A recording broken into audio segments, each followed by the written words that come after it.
Welcome back, guys. Knockout Ned here.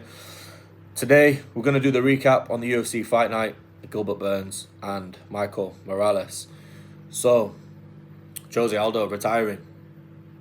I think he's retired at the perfect time. I know a few people said that he maybe should have retired before this, but I think he's shown that he can hang with the best. Personally, I thought the decision was a little bit unlucky.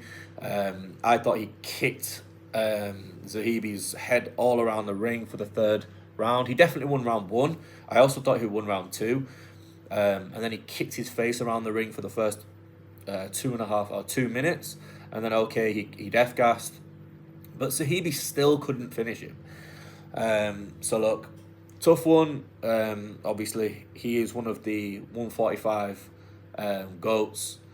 And it's a shame to see him go out sort of like that. But I think if he carries on fighting, we'll see some worse losses.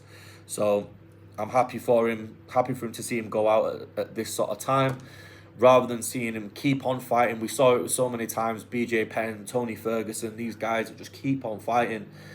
And people just remember them for the horrific losses and they forget what they did. So we'll miss you, Jose. Absolute GOAT in the sport. Always has been, always will be. Moving on. So, Tisha Pennington and Luana Pinheiro. This was a fairly easy call, in my opinion. I had Pennington. I had Pennington. I thought she was going to wrestle. She did. She got the win. Boring decision. Women's MMA. Park Young-sung, Carlos Hernandez. I actually had Carlos Hernandez to win this fight. I saw Park as a bit of a one-trick pony. But the trick worked. The power was just too much for Hernandez. So yeah, fair enough, fair play. Denise Gomes versus Elise Reed. Yeah, I had Denise Gomes in this. I think this was probably the biggest lock of the card. Denise Gomes is a problem, and Alyssa Reed looks like a fucking maths teacher. I actually had it inside the distance. I didn't have sub or KO. I know she hasn't got any submission victories in the UFC, but I just thought that this might be one of those times where she gets one. So I was like, right, cool. Put inside the distance, got that. I got it at, was it that plus money? I don't know, even plus money, which was crazy to me. But yep, thank you, Denise Gomes, for that one. Then we had Duval and Conor Matthews. Duval fucking legit round one submission. Fair enough, came out, absolutely smoked him. I didn't bet this one just because I don't like betting these prospects, these undefeated prospects, because of their records and how they're going. But yeah, great performance from him. Jared Gordon and Thiago Moses. Now, this was really, really difficult. This had everybody split. This had the entire MMA community split. Everyone was like, Thiago Moses has fought too good of opponents. Fucking microwave. Thiago Moses has fought much better opponents than Jared Gordon. Jared Gordon's a bit of a moaner, a bit of a whinger. The judges don't like him, etc., etc. But listen, if you come out and knock your opponent out in the first round, say less. And it was kind of funny because watching them two in the ring, obviously Thiago Moses looks much better. You know, Jared Gordon's a little bit softer, a little bit chubbier, not quite as lean, not quite as diced. And his game plan was good, you know. He off the calf kicks. Thiago Moses got really good calf kicks, and he was throwing that big straight right hand straight off the calf kicks. And he landed, and he got him out of there nice and early. So fair play to Jared. Gabe Green and Mateus Camillo. Now, who did I have for this? I think I didn't have Gabe Green for this. And to be fair, like, he was kind of losing. Let me just check the stats real quick. Yeah, interesting one. Like, he was fairly even on the statistics. Camillo was 2 and 3 for takedowns. Shot 3, got 2. And then he sort of death gassed with his body triangle. He had like a body triangle with him, and he's like was squeezing so hard that he eventually just gassed out, got reversed, and got submitted. I think that's an experience thing. Like, he's young. How old is he? How old is this motherfucker? Oh, come on, don't do this. Ah, shit. Well, look, he's young. I know he's young. Or fairly young. Or at least young in his UFC career.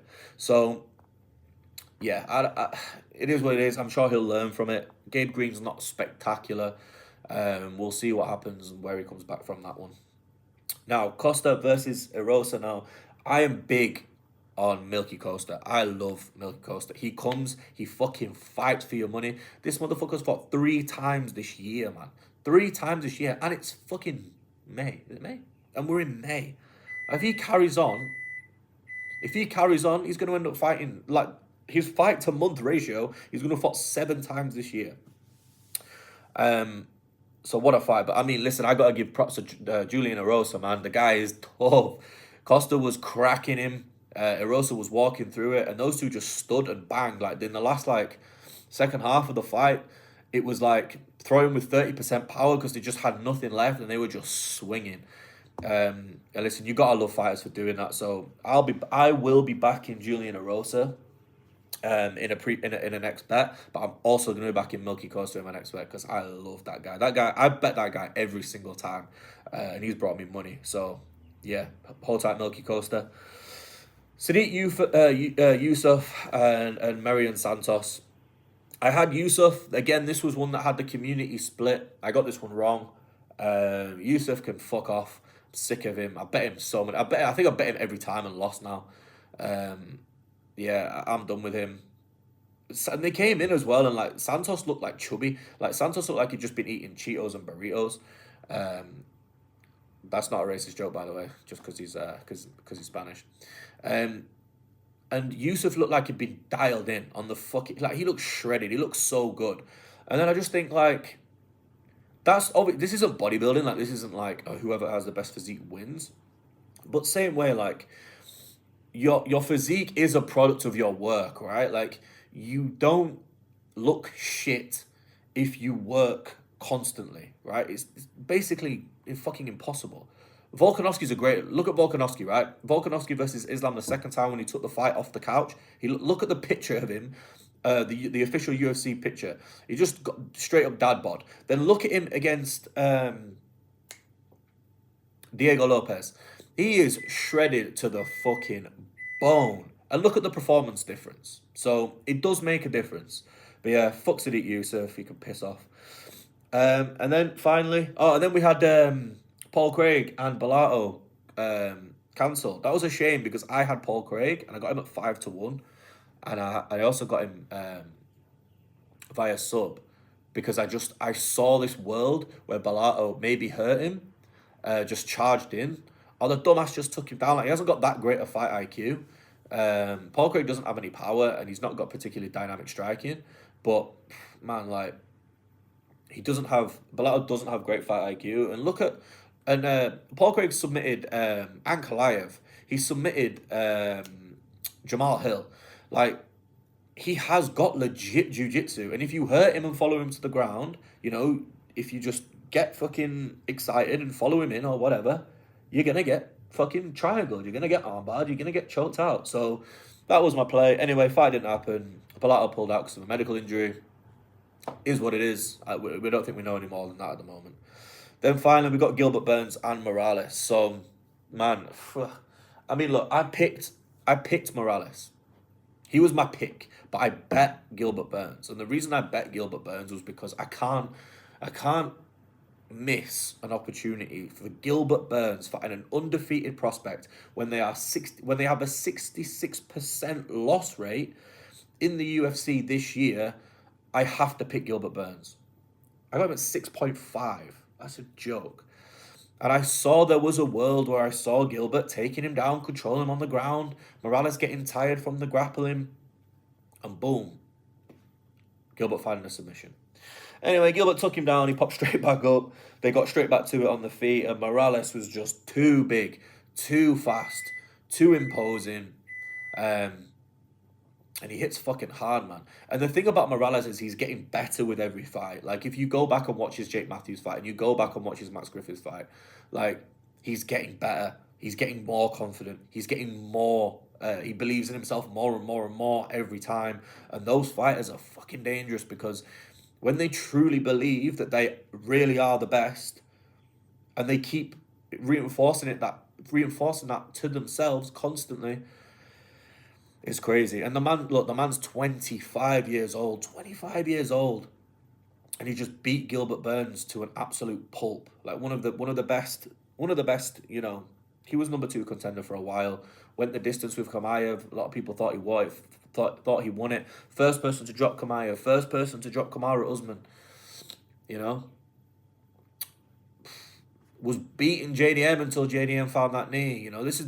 Gilbert Burns was a serious guy, man, and Michael Miller just fucking buttered him, spread him on toast. So yeah, Gilbert's not said anything about retiring. I don't know what's sort of next for him. The talks of him being the gatekeeper of the division. I don't know if you want to be a gatekeeper in the 170 division right now. You look at that division. It's absolutely stacked. It's a joke, that division. Like, Carlos Perez is ranked 15th, I think, last time I checked. Carlos Perez is 15th. You don't want to be a gatekeeper, bro. Fuck. But yeah, we love Gilbert Burns. It's a shame to see him lose. Michael Morales put the 170 on notice. Just to add, I think the 170 division right now is going to be one of those divisions where I think it could change. I think the belt could change hand 3 times in 1 year. I do believe that. I think we get Sean Brady. I believe Sean Brady's the best. Personally, but that's just my opinion. I think Bilal is up there, but I don't think Bilal beat Sean Brady like he did the first time. I think Sean Brady's too good for that now. His cardio's improved tenfold. His boxing's better. His grappling's better. His submission game's just as good, but it was so elite before. So yeah, I'm gonna have to. I don't know. I think I'm gonna pick Sean Brady to be champion by the end of this year. But could be fucking anyone. We've got Buckley and Usman. I think if Buckley beats Usman, Buckley maybe gets a shot. We've got Gary Whittering in the background. We've got, who else have we got? Obviously we've got Morales. He needs a couple more fights. We've got JDM. We've got Bilal. We've got the old guard. We've got Kamaru Usman. Shavkat, we've got Shavkat. Like the division is absolutely stacked to 170. And then we got fucking Islam coming up. We got Islam coming up to 170. Jesus Christ, didn't even think of that. So yeah, 170 is crazy, man. Keep an eye on it. Anytime a 170 fight is on, make sure you watch it because it is gonna be. It's such a good division as well because the 170 division is. They've got the speed of middleweights. They got the speed of the the lightweights. They've got the speed of the 155ers, but they have the power of the middleweights at the 185. So they've kind of got that. They've got the speed. They've got the KO power. Because at 155, sometimes there's no. We miss a bit of KO power. Like, who's got the KO power in 155? Not too sure. But at 185, there's plenty of KO power. But then there's not as much speed. The 170 division is the best of both worlds. You've got clear options for KO power, and everyone in the division's a finisher. You've got I know we have Bilal, but he is gone now. The UFC aren't going to give him a shot again. They're just not. They don't want him as champion.